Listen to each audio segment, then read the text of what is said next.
দেখি, তারপর চুল আঁচড়াই, আর কি করি? জোস জোস পোজ দেই নাকি? ইদানিং ছেলেপেলারা এগুলো বলে যে আমি কি জোস, আমার সামনে দাঁড়ায় দেই জোস জোস পোজ। আচ্ছা, আল্লাহ রাসূল সাল্লাল্লাহু আলাইহি ওয়াসাল্লাম কিন্তু খুব সুন্দর মানুষ ছিলেন। উনি চাইলেও এই জোস জোস পোজ দিতে পারতেন এবং ওনার পোজ দেওয়াটাই সবচেয়ে সুন্দর হতো। কিন্তু লুক এট দ্য অ্যাটিটিউড। উনি আয়নার সামনে দাঁড়িয়ে প্রথমে বলতেন আল্লাহুম্মা হাসসানতা খালকি ফাআহসিন খুলুকি। এর মানে হচ্ছে, হে আল্লাহ, আপনি আমার চেহারাটাকে যেরকম সুন্দর করেছেন আমার আচরণটাকেও সুন্দর করে দেন। সুবহানাল্লাহি বিহামদি। মানে আমার বাইরের অবয়বটা যেমন সুন্দর আমার ভেতরটাকেও এরকম সুন্দর করে দেন। This is the attitude. উনি আয়নার সামনে দাঁড়িয়ে অবশ্যই চুল আঁচড়াতেন, চেহারা দেখতেন, নিজেকে গুছিয়ে নিতেন, কিন্তু সর্বপ্রথম এই দোয়াটা পড়তেন আল্লাহুম্মা হাসসানতা খালকি ফাআহসিন খুলুকি। মানে হে আল্লাহ, আপনি আমার চেহারাকে সুন্দর করেছেন, আপনি আমার আচরণটাকে সুন্দর করে দেন। এই দোয়াটা কি সবাই পারেন?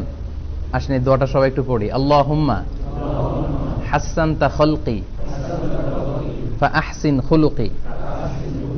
আল্লাহুম্মা হাসসানতা খালকি ফাআহসিন খুলুকি। আল্লাহুম্মা হাসসানতা খালকি ফাআহসিন খুলুকি। মানে হে আল্লাহ, আপনি আমার চেহারাটাকে যেমন সুন্দর বানিয়েছেন, আমার অবয়বটা যেমনি সুন্দর, আমার ভেতরটাও যেন ঠিক তেমনি সুন্দর হয়। আমরা জানি যে আল্লাহ রাসূল সাল্লাল্লাহু আলাইহি ওয়াসাল্লাম পৃথিবীর সবচাইতে শ্রেষ্ঠতম সুন্দর মানুষ ছিলেন।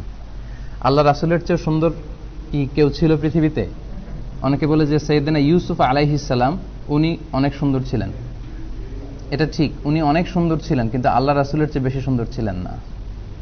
আল্লাহ রাসূল সাল্লাল্লাহু আলাইহি ওয়াসাল্লাম বলতেন আনা মালিহুন ওয়া আখি ইউসুফু সাবিহুন।